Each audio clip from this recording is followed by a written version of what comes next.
Hello everyone, this is Pankaj Gupta from Bilaspur IAS Academy, and in this lecture I am going to deal few current affairs with you, especially with regard to the examination. These current affairs are very important. I am not just giving you the points regarding कि जो भी छोटे मोटे contents हैं और the fact and figures, but इस पूरे के पूरे सेशन में fact and figures के साथ साथ will also deal the things कि उसका कॉन्टेक्स्ट क्या है, उसका बेस क्या है और किस तरह से उस पर्टिकुलर टॉपिक को हमको समझना चाहिए।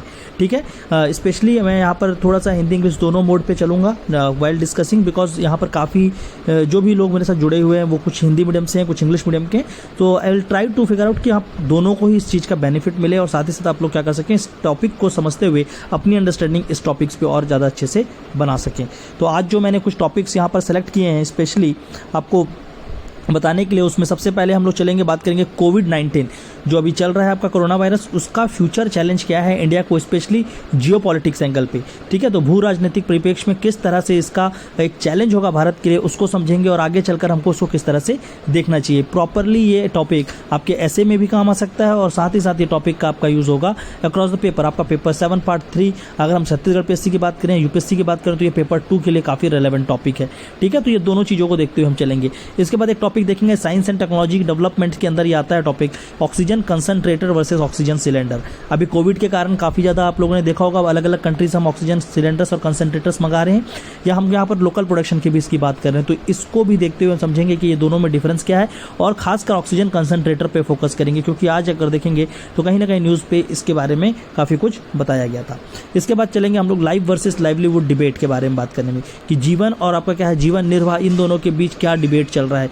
ये डिबेट कहाँ से स्टार्ट हुआ, क्योंकि कोरोना वायरस में आपको लॉकडाउन लगाने का एक तरफ चैलेंज है और दूसरी तरफ ऐसे लोग हैं जो एक दिन का भी रोटी कमाने के लिए वो उस दिन पे डिपेंड होते हैं, दिन भर काम करके शाम को उनको रोटी मिलती है। Those people who are the marginalised labour, those people who are street vendors, जिनकी लाइफ डिपेंड होती है उस पर्टिकुलर डे के वर्क पे। तो क्या लॉकडाउन लगाना एक होलिस्टिक जजमेंट सही है, या आपको लॉकडाउन लगाने से पहले लाइवलीहुड ऑप्शंस के बारे में भी सोचना है। ठीक है, तो ये बहुत बड़ा एक इशू है। ऐसा नहीं होता कि आपको गवर्नमेंट आए और लॉकडाउन नहीं लगा रही तो आप क्रिटिसाइज़ कर रहे हो गवर्नमेंट को, या गवर्नमेंट ने लॉकडाउन लगा दिया है तो क्रिटिसाइज़ कर रहे हैं। आपको दोनों चीज़ों को देखकर ही यहाँ पर एक बैलेंस वे में अपने आपको रखना पड़ेगा।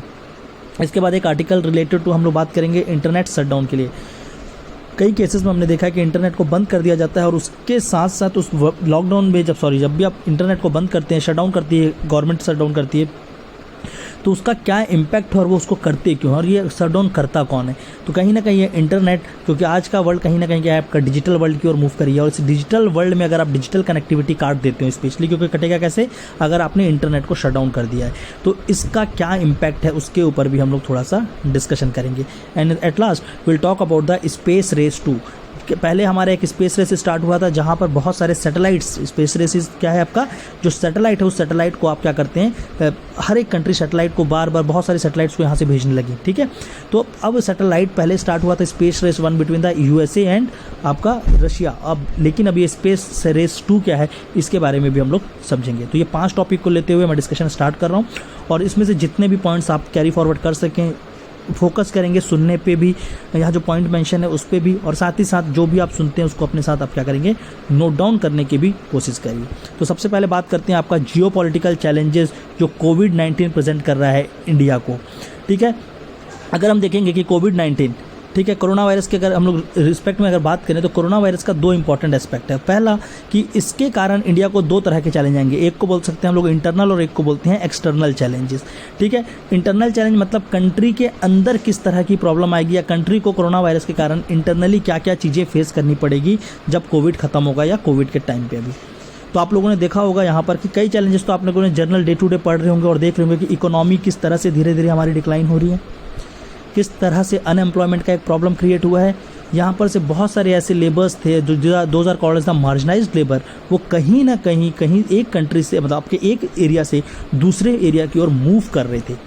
Before corona virus it is because of the better livelihood option, better education facilities, better health options, but अभी क्या देखने को मिला, रिवर्स माइग्रेशन देखने को मिला।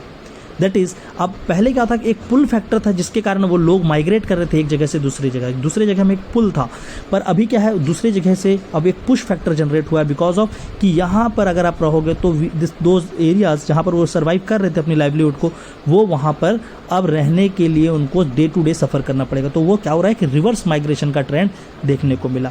तो ये तो आपके इंटरनल चैलेंजेस थे, बट ये चीज़ें तो आप डे टू डे फोकस करेंगे कि इंटरनल चैलेंजेस में आपका हेल्थ का इशूज़ है, किस तरह से हमको हेल्थ इंफ्रास्ट्रक्चर और इंडिया में जो भी इंफ्रास्ट्रक्चर रिलेटेड चैलेंजेस हैं उसको कैसे एड्रेस करेंगे। पर उससे कहीं बड़ा आपका एक जियो पॉलिटिकल चैलेंज को भी समझना होगा।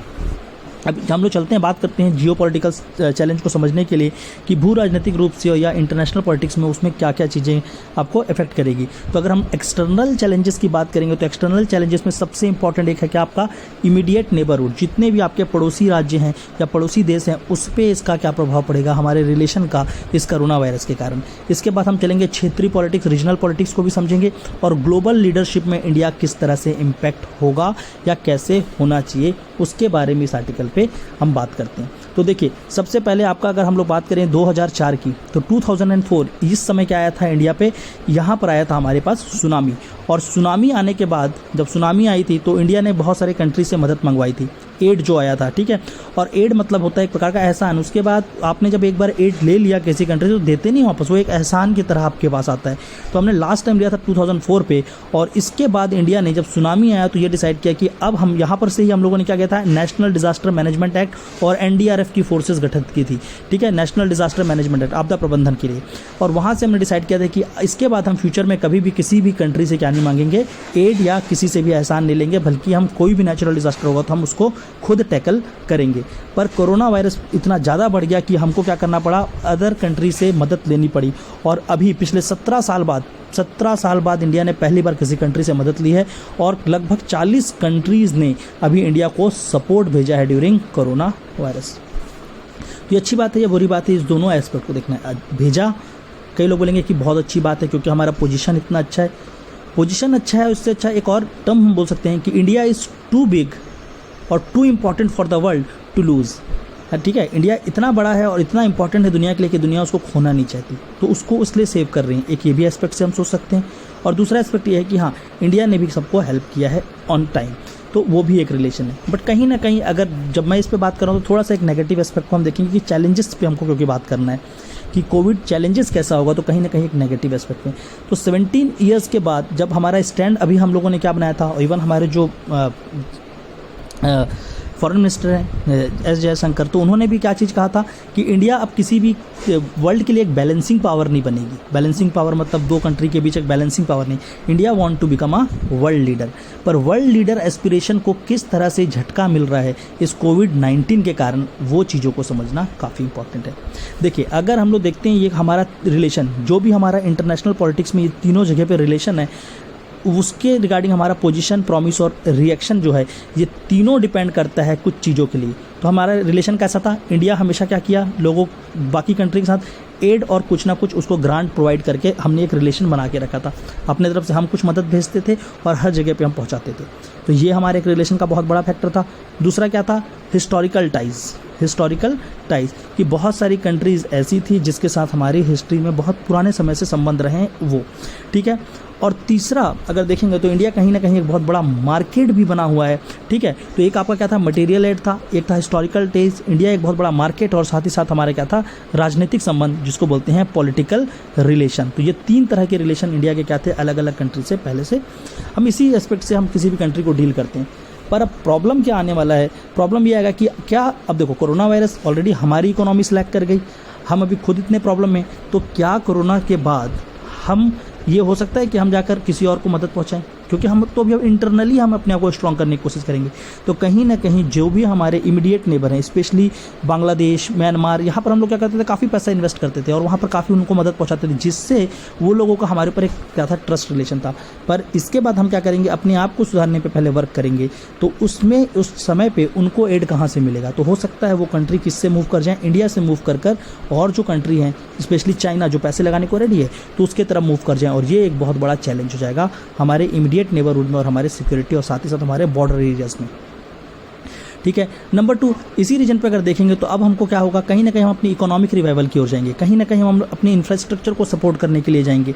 तो हमारी पूरी की पूरी जो फोकस होगी क्या होगी, कंट्री को विद इन इंटरनली इंपॉर्टेंस ठीक करने के लिए। तो हम कहाँ पर फोकस नहीं कर पाएंगे, हमारे मिलिट्री मॉडर्नाइजेशन पे, और हम अपने मिलिट्री सपोर्ट या डिफेंस सेक्टर में उतनी स्पेंडिंग कर नहीं पाएंगे जितना हम करना चाहते थे।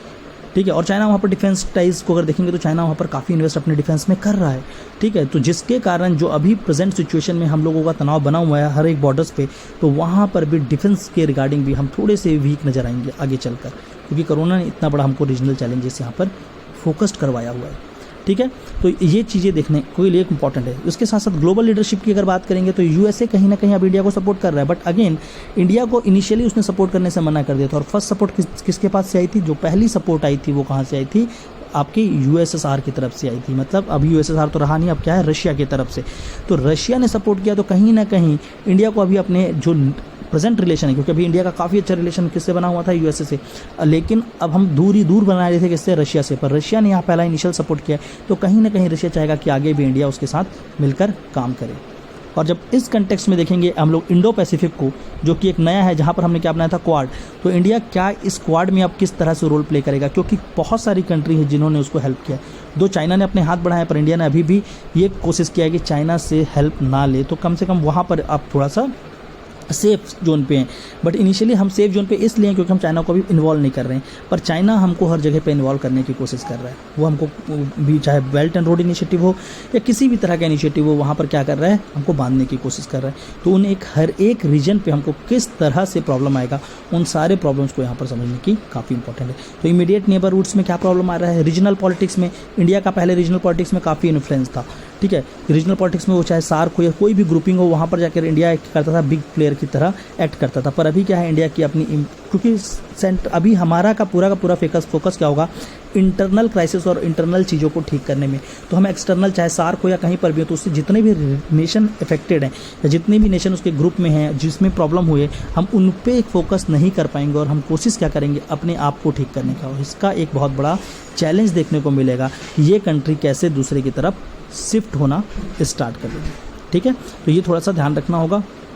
और एक और चीज़ देखेंगे तो India could compete with the China as a global investment and manufacturing destination. ये बोला गया कि इंडिया क्या कर सकता है? चाइना के, जब फाइनली ये बोला जा रहा था, जब चालू हुआ था कोरोना वायरस, कि अब चाइना से सब कोई बाहर आएंगे और इंडिया क्या कर सकता है? इंडिया उसको एक रिप्लेसमेंट देगा और इंडिया पे यहाँ पर लोग आकर इन्वेस्ट करेंगे, यहाँ पर पैसे लगाएंगे, तो इंडिया को उसका बेनिफिट मिलेगा।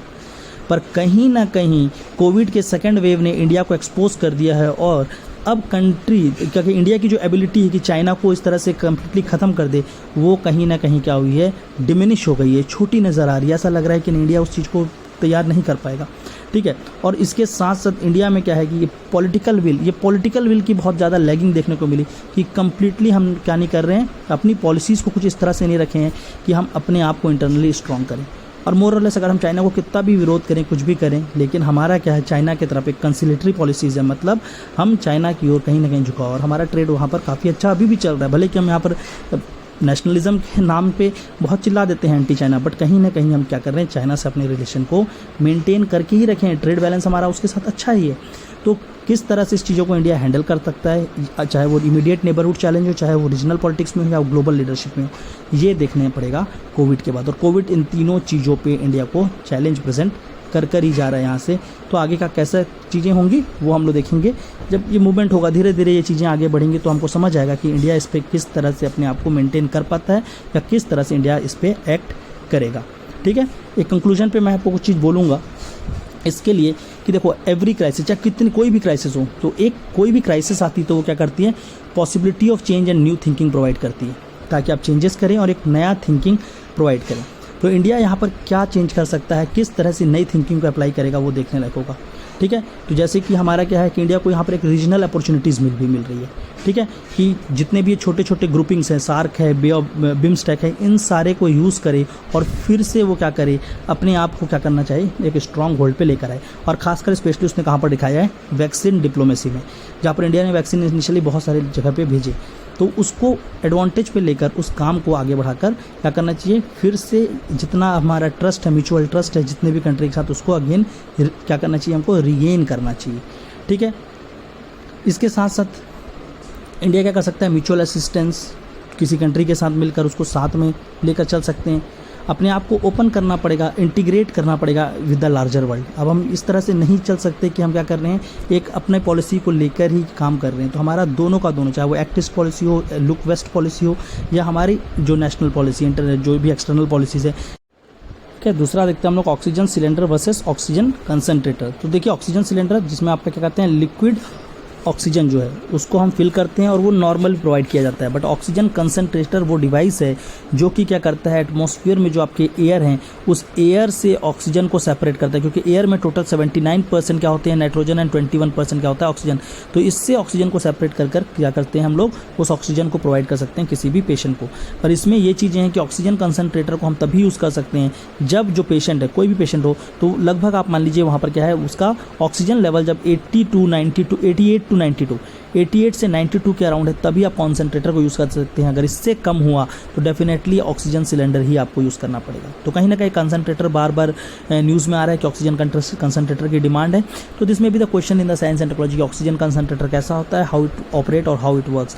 सो प्लीज़ मेक श्योर जो मैंने आपको आर्टिकल्स दिए हुए हैं वहाँ से आप कॉन्सेंट्रेटर की वर्किंग को जरूर पढ़ेंगे। साथ ही साथ क्या है ये चीज़ें, इन दोनों को थोड़ा सा ध्यान रखना है।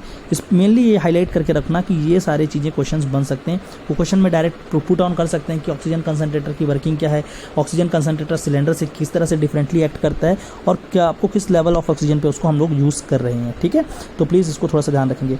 नाउ अदर तीसरा आर्टिकल जो देखेंगे वो क्या है आपका लाइफ वर्सेस लाइवलीहुड ऑप्शंस। ठीक है, तो कहीं ना कहीं ये भी कोरोना वायरस से ही लिंक है कि कोरोना वायरस के समय पे आपको लॉकडाउन इंपोज करना है। तो लॉकडाउन इंपोज करने के लिए दो चीज़ आपके सामने आती है, एक तरफ है लाइफ, एक तरफ है आपकी लाइवलीहुड। ठीक है, तो जीवन यापन या जीवन निर्वाह। अगर लाइफ को देखते हैं तो लाइफ रिलेटेड इश्यूज़ कैसे हैं, क्योंकि अगर आप लॉकडाउन लगाएंगे तो आप क्या कर सकते हैं हेल्थ इंफ्रास्ट्रक्चर को आप सही कर सकते हैं, ट्रांसमिशन को आप रोक सकते हैं वायरस के। साथ ही साथ आगे किस तरह से रिस्पॉन्स करना है, रिस्पॉन्स के लिए प्रिपेयर कर सकते हैं। अगर केसेस और बढ़ते तो हम अपने उसको प्रिपेयर कर सकते हैं। और लाइवलीहुड में अगर देखेंगे तो कहीं ना कहीं अगर लॉकडाउन लगाते हैं तो क्या होता है फूड क्राइसिस को हमको देखना पड़ेगा, माइग्रेंट क्राइसिस, इस चीज़ों को समझना पड़ेगा कि किस तरह से इसमें लोगों को इम्पैक्ट होगा। आज भी इंडिया में देखेंगे तो इनफॉर्मल सेक्टर्स पे माइग्रेंट और ये छोटे लोग जो छोटे सेक्टर्स पे काम करें जिनके पास डे टू डे ही वो कमाते हैं और खाते हैं ये बहुत ज़्यादा है, तो उनका कहीं ना कहीं पूरा का पूरा लाइवलीहुड क्राइसिस आता है। साथ ही अगर कोरोना वायरस के टाइम पे अभी भी देखा हमने कि काफ़ी ज़्यादा अनएम्प्लॉयमेंट क्रिएट हुआ, बहुत सारी कंपनीज बंद हो गई, तो वो कंपनीज फिर से ओपन नहीं होंगी, तो ऐसे बहुत सारे लोग होंगे जो अपना जॉब लॉस करेंगे और कहीं ना कहीं उनको भी आगे चल के क्या होगा फूड सिक्योरिटी में प्रॉब्लम होगा। तो लाइवलीहुड को देखते हुए लॉकडाउन नहीं लगाना चाहिए, ये डिबेट है। पर अगर लाइफ को देखेंगे तो उस लॉकडाउन को इम्पोज करना चाहिए। और इसलिए भी एक इंपॉर्टेंट चीज़ है क्योंकि अगर आप प्रेजेंट सिचुएशन को देखेंगे तो अभी देखो इंडिया पे हर बार आप नए नए टर्म्स सुन रहे हैं कोरोना के साथ। तो अभी क्या सबसे इंपॉर्टेंट टर्म सुन रहे हैं, अभी आप ये देख रहे हैं कि ऑक्सीजन सिलेंडर और ऑक्सीजन कंसंट्रेटर की कमी है और ये आपको दी जा रही है। ठीक है, लेकिन आगे चलकर अब क्या होने वाला है, अगर डे टू डे केसेस इसी तरह से बढ़ते रहें तो आगे क्या होगा, मेडिकल स्टाफ्स की बहुत ज़्यादा कमी हो जाएगी। और उस स्टाफ्स की कमी को हम किस तरह से फुलफिल करेंगे, डॉक्टर्स हम कहाँ से लाएंगे। हम ऑक्सीजन सिलेंडर ला सकते हैं, जितने भी मटेरियलिस्टिक थिंग है जिसको खरीदा जा सकता है हम वो तो ला सकते हैं, पर स्टाफ्स कहाँ से लेकर आएंगे, आप नर्सेस कहाँ से लेकर आएंगे, वार्ड बॉय कहाँ से लाएंगे, तो ये भी एक चैलेंज होगा। तो जिसके कारण वो चैलेंजेस क्रिएट ना हो, तो इसलिए हमको क्या करना चाहिए, लॉकडाउन इंपोज करना चाहिए। पर वहीं पर अगर लाइवलीहुड को देखेंगे तो ये लॉकडाउन का कहीं ना कहीं चैलेंज है। तो ये दोनों को बैलेंस करते हुए ही एक नए तरह के लॉकडाउन की बात हो रही है, जिसको बोलते हैं आपका एक रीजन स्पेसिफिक लॉकडाउन, कि हाँ जहाँ पर है वहाँ पर आप लगा सकते हैं लॉकडाउन, लेकिन अब ओवरऑल कंट्री पे लॉकडाउन नहीं। तो सेंट्रल गवर्नमेंट बार बार ओवरऑल कंट्री के लॉकडाउन को विरोध करी, पर सुप्रीम कोर्ट ने भी बोला कि इस लॉकडाउन को इंपोज करना चाहिए और बाकियों ने भी, क्योंकि उनका ये कहना है कि आप बचोगे ही नहीं तो क्या आप क्या करोगे, फिर लाइवलीहुड ऑप्शन कहाँ से बीच में है। लेकिन ये कहीं ना कहीं एक डिबेट है, इसलिए सेंट्रल गवर्नमेंट खुद डिसीजन नहीं रही, पर स्टेट गवर्नमेंट ने सब जगह क्या किया, लॉकडाउन लगा दिया। पर स्टिल आपको ये चीज़ें को ध्यान रखना है कि आगे कोविड जब खत्म होगा तो ये सारी चीज़ों की चैलेंजेस को इंडिया को ठीक करना है, तभी हम क्या कर सकते हैं, इंटरनली स्ट्रांग हो पाएंगे। एक्सटर्नली तो हमने पहले वीडियो में डिस्कस किया, इंटरनली आपको यहाँ से समझ आएगा। ठीक है, थोड़ा सा इसको ध्यान रखेंगे। आगे मूव करते हैं, जो नेक्स्ट एडिटोरियल है वो क्या है आपका internet shutdown. Internet shutdown is basically अगर देखेंगे तो ये अभी कोई कहीं पर किसी भी जगह पे इंटरनेट शटडाउन किया नहीं गया है। ये आर्टिकल स्पेशली इसलिए आया था क्योंकि अभी एक रिसेंट रिपोर्ट रिलीज़ की गई आपका यूके के द्वारा, और यूके में उस रिपोर्ट में बताया गया कि आउट ऑफ टोटल लॉकडाउन जो इंटरनेट शटडाउन लास्ट ईयर था उसमें से इंडिया को लगभग $2.8 बिलियन का नुकसान हुआ है, और पूरे वर्ल्ड को कितना हुआ है, $4 बिलियन का। तो कहीं ना कहीं इंडिया को लगभग 70% टोटल नुकसान का 70% सिर्फ और सिर्फ इंडिया को ही हुआ था। ठीक है, पर इंटरनेट शटडाउन से वो इकोनॉमिक कॉस्ट तो है, इसके साथ साथ अगर देखेंगे तो ये इंटरनेट शटडाउन को अगर हम लोग समझते हैं तो देखो क्या है, अगर लगाता कौन है, सबसे पहली बात तो इंटरनेट शटडाउन लगता है हमारा इंडियन टेलीग्राफ एक्ट 1885 इस एक्ट के अंदर हम लोग क्या लगाते हैं, इंटरनेट को शट डाउन किया जाता है किसी भी जगह में। और टेलीग्राफ एक्ट के अंदर वो ऑफिसर जो इसको करेंगे वो कौन है, वो होम सेक्रेटरी। होम सेक्रेटरी चाहे वो स्टेट के हों या सेंटर के हों, ये क्या करते हैं, होम सेक्रेटरी सेंट्रल और स्टेट के, ये क्या करेंगे, कहीं पर भी अगर उनको लगता है उनके रीजन पे क्या करना है, इंटरनेट शट डाउन करना है, तो ये प्रपोजल देते हैं। इस प्रपोजल को रिव्यू कमेटी 5 दिन के अंदर या 6 दिन के अंदर रिव्यू करती है और उसके बाद वो किसको फॉरवर्ड करते हैं, नोडल ऑफिसर को। नोडल ऑफिसर जो भी टेलीकॉम कंपनी है उनका होता है और वो फिर क्या करते हैं, वहाँ पर शट डाउन कर देते हैं। तो ये शट डाउन कर देते हैं, तो इसका इम्पैक्ट क्या है, तो अगर शट डाउन को देखेंगे तो सबसे पहली बात, एक तो आपका क्या है, ह्यूमन राइट्स या बोल सकते हैं फंडामेंटल राइट्स आपका है कि आपको क्या होना चाहिए, इन्फॉर्मेशन को रोक नहीं सकते। अगर हम लोग देखते हैं आपका constitution, Indian constitution article 19 sub clause 1, ठीक है, तो यहाँ पर आपका क्या है, liberty of speech expression which also include the आपका इंटरनेट, ठीक है। तो ये सुप्रीम कोर्ट ने असेंबल किया है। तो कहीं ना कहीं अगर इंटरनेट शट डाउन है तो आपका क्या हो रहा है, ह्यूमन राइट और फंडामेंटल राइट को एनक्रोच कर रहे हैं, तो उसको बंद नहीं करना चाहिए।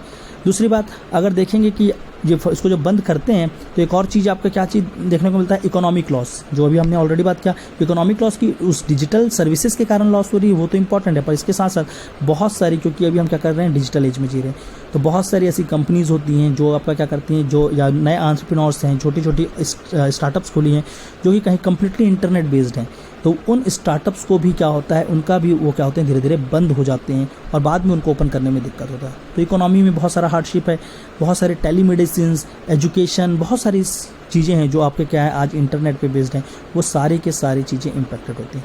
इसके साथ साथ सर्विसेज, बहुत सारी सर्विसेज हैं, चाहे वो गवर्नमेंट की सर्विसेज हों, चाहे प्राइवेट सेक्टर से सर्विसेज हों, जो कि आप क्या कर रहे हैं, इंटरनेट के ऊपर ही आज यूज़ कर रहे हैं और वहीं से मंगा रहे हैं, वहीं से यूज़ कर रहे हैं। पर वो बंद कर देने से क्या होता है, उन सर्विसेज का भी आप बेनिफिट नहीं ले सकते और वो आपके लिए हार्ड हो जाता है, क्योंकि आपको फिर क्या करना होगा, सब चीज़ों को मैनुअल करना पड़ता है, ठीक है। जो आप फास्ट पेस लाइफ चल रहे हैं वो अपने आप क्या होता है, स्लो पेस लाइफ हो जाता है। तो ये एक क्या है, इंटरनेट शटडाउन पे चैलेंजेस की तरह। पर अगर वहीं पर देखेंगे कि ये लगाना क्यों चाहिए, तो सबसे पहली बात, मेनली ग्राउंड क्या है, नेशनल सिक्योरिटी। कि हो सकता है आपका व्हाट्सअप और ये सब चीज़ों में रूमर क्रिएट करके आपको क्या किया गया है, नेशनल सिक्योरिटी पे एक चैलेंज बन गया। स्पेशली अभी आप लोगों ने देखा होगा एक ग्रेटा थनबर्ग एपिसोड, जहाँ पर क्या हुआ था कि व्हाट्सअप पे एक पेपर को लीक कर दिया गया टूल को, और उस टूल से क्या हो रहा था कि पूरा के पूरे नेशनल लेवल पे एक वो किया जा रहा था इंडिया के इमेज को ख़राब करने के लिए। तो उस केसेस में आप इंटरनेट शटडाउन की यूज़ बात कर सकते हैं। फेक न्यूज़ का काफ़ी ज़्यादा स्प्रेड हो रहा है, जैसे कि कहाँ पर हुआ था, बैंगलोर पे, कि जो नॉर्थ ईस्ट के लोग हैं वो बैंगलोर पे, उनके अगेंस्ट एक फेक न्यूज़ स्प्रेड हुआ और उनको लोगों ने मारने लगे। तो उस तरह के फेक न्यूज़ को रोकने के लिए भी आपका क्या करना है, इंटरनेट शटडाउन की ओर जाना चाहिए। और रूमर्स, बहुत सारे रूमर्स फैलते हैं नेट के ऊपर, बिकॉज ये भी कहा जाता है कि message travel with the speed of light in this new digital age. तो उसको भी देखते हुए आपको क्या करना है, कहीं ना कहीं इस चीज़ों को लेकर आगे बढ़ना पड़ता है। आगे का चीज़ हम लोग नेक्स्ट वीडियो पे डिस्कस करें। चलिए, तो अब देखते हैं हम लोग आपका थर्ड, जो कि क्या आपका स्पेस रेस, ठीक है। तो स्पेस रेस ये रिसेंटली न्यूज़ पे था। Space race is mainly with respect to the आपका जो अभी देखिए, अर्थ को अगर हम लोग समझेंगे तो अर्थ के ऊपर आपकी 3 तरह से ऑर्बिट डिज़ाइन है, जहाँ पर हम क्या करते हैं, सैटेलाइट को भेजते हैं, ठीक है। तो सबसे नीचे इस तरह से आपके क्या है, 3 जोन पे हम डिवाइड करेंगे। जो सबसे इंटरनल जोन है इसको क्या बोलते हैं, लो अर्थ ऑर्बिट। इसके बाद आता है मिडिल अर्थ ऑर्बिट और उसके ऊपर आता है आपका जियो सिंक्रोनस ऑर्बिट, ठीक है, जो GEO बोलते हैं जिसको। लो अर्थ ऑर्बिट लगभग अगर हम लोग देखते हैं,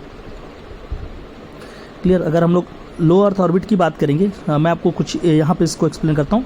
अगर हम लो अर्थ ऑर्बिट को देखेंगे तो लो अर्थ ऑर्बिट कहीं ना कहीं आपका कहाँ से स्टार्ट होता है, 1800 से लेकर 2400 किलोमीटर अबव अर्थ, ये यहाँ पर आपका क्या है, लो अर्थ ऑर्बिट। उसके ऊपर अगर देखेंगे 24 से 36 तक, तो वहाँ पर जाता है आपका मिडिल अर्थ ऑर्बिट, और उसके ऊपर अगर देखेंगे तो आपका क्या होता है, जियो सिंक्रोनस ऑर्बिट, ठीक है। तो अभी जो स्पेस रेस की हम यहाँ पर बात कर रहे हैं, तो इनिशियली देखिए क्या हुआ था, जब कोल्ड वॉर चल रहा था तो उस समय USA ने, स्पेशली नासा ने बहुत सारे सैटेलाइट्स को भेजना स्टार्ट किया। कहाँ पर, आपके हायर अर्थ ऑर्बिट, जो कि क्या है, जियो सिंक्रोनस अर्थ ऑर्बिट। तो उस समय USSR, सोवियत रशिया ने भी क्या किया, कोशिश किया कि आप, वो भी क्या कोशिश करता था सोवियत रशिया ने भी उस समय बहुत सारे सैटेलाइट्स भेजे, और इस तरह से क्या हुआ, जियो सिंक्रोनस पे बहुत सारे सैटेलाइट्स को दोनों ने भेजना स्टार्ट किया, जिसके कारण आपका क्या हुआ, एक स्पेस रेस स्टार्ट हुआ। लेकिन अब रिसेंटली जो देखने को मिल रहा है स्पेस रेस, वो दिख रहा है आपको लो अर्थ ऑर्बिट पे।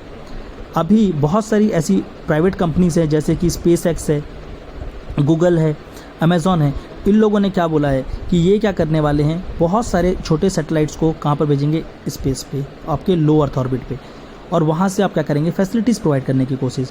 तो वो क्या भेजना चाहते हैं, सैटेलाइट कॉन्स्टलेशन। कॉन्स्टलेशन होते हैं एक्चुअल में स्टार्स के, बहुत सारे ग्रुप ऑफ स्टार को बोला जाता है आपका कॉन्स्टलेशन। तो ये क्या करेंगे, बहुत सारे सैटेलाइट्स को भेजेंगे और उनका एक कॉन्स्टलेशन बनाएंगे और उसके थ्रू आपको इंटरनेट फैसिलिटी और डिफरेंट टाइप की सर्विसेज प्रोवाइड करने की कोशिश करेंगे। ये इन कंपनीज़ का एक प्लान है, ठीक है।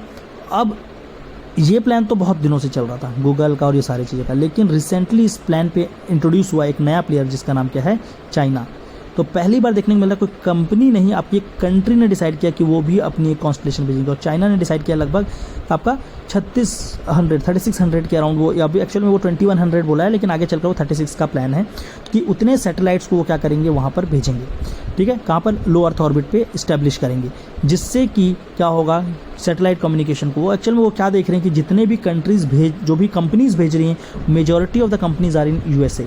और वहाँ की सारी कंपनी तो कहीं ना कहीं वो ये ना कर लें कि जो भी आपका इस रीजन पे जो भी जो अर्थ सैटेलाइट्स को देखिए, अगर लो अर्थ ऑर्बिट में भेजने का बेनिफिट क्या है कि यहाँ से आपका क्या होगा, पहली बात फास्टर कम्युनिकेशन होगा, इंटरफेरेंस कम होगा, ठीक है, नॉइसेस कम जनरेट होंगे और साथ ही साथ क्या होगा, आपका मैसेज जो है वो बहुत ही तेज ट्रैवल कर पाएगा। तो एक अच्छी फैसिलिटीज़ प्रोवाइड कर सकते हैं आप लोअर लेवल पे सैटेलाइट को प्लेस कर और बहुत सारे रीजन को कवर कर सकते हैं। पर अब मेजॉरिटी ऑफ द प्लेयर्स किसके थे, जो कंपनी ऐसी थी जो USA में बेचते, तो चाइना को ये डर है कि कहीं ना कहीं USA बाकी मैसेज को इंटरफेयर ना करे और पूरा का पूरा ये जो क्या चल रहा है डिजिटल है, इस सारे के सारे कम्युनिकेशन को अपने ऊपर या अपने तरफ ना हाथ ले। तो वो भी कोशिश कर रहा है कि वो अपने तरफ से उस चीज़ को टैकल करेगा। पर इसको ये टैकल करने जा रहा है, वो उसको हैंडल कर रहा है, ये सारी तो चीज़ें अलग है। पर लो अर्थ ऑर्बिट का में ही क्यों भेजने के लिए जा रही है, क्योंकि देखो लो अर्थ ऑर्बिट पहली बात ये बहुत पास में है, पास में होने से क्या हो रहा है, मैसेज यहाँ पर ज़्यादा स्पेशली जो भी आपका डेटा है वो स्पेशली क्या होगा, बहुत फास्ट ट्रैवल करेगा, इंटरफेरेंस कम होगी क्योंकि लॉन्ग रेंज कम्युनिकेशन नहीं है, शॉर्ट रेंज कम्युनिकेशन है, आपका डिस्टॉर्शन कम होगा और मैसेज की क्लैरिटी काफ़ी अच्छी होगी, ठीक है। और कॉस्ट इफेक्टिव भी होगा, सस्ता पड़ेगा, नहीं तो बहुत दूर से, ठीक है। तो बहुत सारी चीज़ें यहाँ पर इसका आपका लो अर्थ ऑर्बिट में सैटेलाइट भेजने की एक अपनी बेनिफिट है। बट इसके साथ साथ यहाँ पर कुछ चैलेंजेस भी हैं। देखिए, अगर आपका ये बड़े ऑर्बिट में अगर आप भेजोगे तो आपके पास बहुत बड़ा स्पेस है, तो यहाँ पर अगर आप सैटेलाइट को भेजोगे तो सैटेलाइट काफ़ी दूर दूर होंगे, पर यहाँ पर भेजेंगे तो क्या होगा, सैटेलाइट काफ़ी पास पास होंगे। और पास पास होने से क्या हो सकता है कि एक सैटेलाइट क्या हो सकती है दूसरे सैटेलाइट से अगर फेलियर्स हो गई तो जाके टकरा जाएगी, और टकराने के बाद क्या होगा, वो कंटिन्यूसली, क्योंकि वहाँ ग्रेविटी तो सब एक दूसरे से टकराएंगे, और क्या होगा, एक साथ कैस्केडिंग इफेक्ट देखने को मिलेगा, जिसको बोलते हैं कैसलर सिंड्रोम। कैसलर सिंड्रोम क्या है कि आपका एक सैटेलाइट दूसरे सैटेलाइट से टकराते हुए पूरे के पूरे स्पेस में सारे सैटेलाइट क्या होंगे, खराब होकर वहीं पर रह जाएंगे, और बहुत बड़ा एक स्पेस जंक बनेगा और स्पेस डेब्रिस बनेगा। तो उसको किस तरह से आप ठीक करेंगे, कहीं ना कहीं आप खिलवाड़ कर रहे हैं अपने यूनिवर्स के साथ, तो उस चीज़ को आपको किस तरह से हैंडल करना है, एक वो बहुत बड़ा चीज़ जाएगा। दूसरा, जिस तरह से ये स्पेस रेस चल रहा है और बहुत सारी कंट्रीज़ जैसे कि चाइना भी है, इंडिया ने भी शो किया था लास्ट ईयर कि वो क्या कर सकते हैं, ग्राउंड से ही आपके सैटेलाइट को हिट कर सकते हैं विद द मिसाइल्स। तो इस तरह का कहीं ना कहीं एक स्पेस वॉर ना स्टार्ट हो जाए, कहीं भी कोई कम्युनिकेशन को गलत किया तो वो एक स्पेस वॉर ना हो जाए।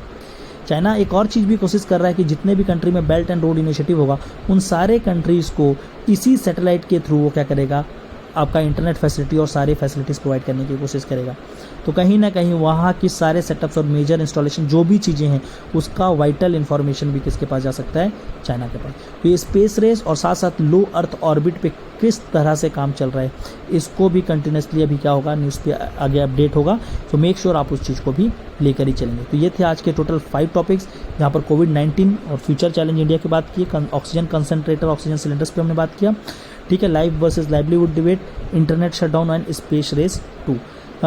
धीरे धीरे इसको और इम्प्रूव करेंगे हम, जो हमारा कम्युनिकेशन मीडियम है। आज फर्स्ट टाइम मैंने इस थोड़ा से मीडियम्स पे लेकर चलने की कोशिश कर रहा हूँ, थोड़ा सा यूज़र फ्रेंडली हो रहे हैं इन द डे 3 और डे 4, और ज़्यादा इफेक्टिव वे में हम इसको प्रेजेंट कर पाएंगे आपके साथ, ठीक है। तो प्लीज़ थोड़ा दिन अभी आप होल्ड करेंगे, अपने आप को पहले मेरे साथ सिंक करने की कोशिश करिए। इस पूरे वीक में हम आपस में सिंकिंग करते हैं, और नेक्स्ट वीक से फिर जब हम सिंक हो जाएंगे तो इसको एक और अच्छे वे में प्रेजेंट करके आगे ले चलेंगे। This is all for today, thank you all.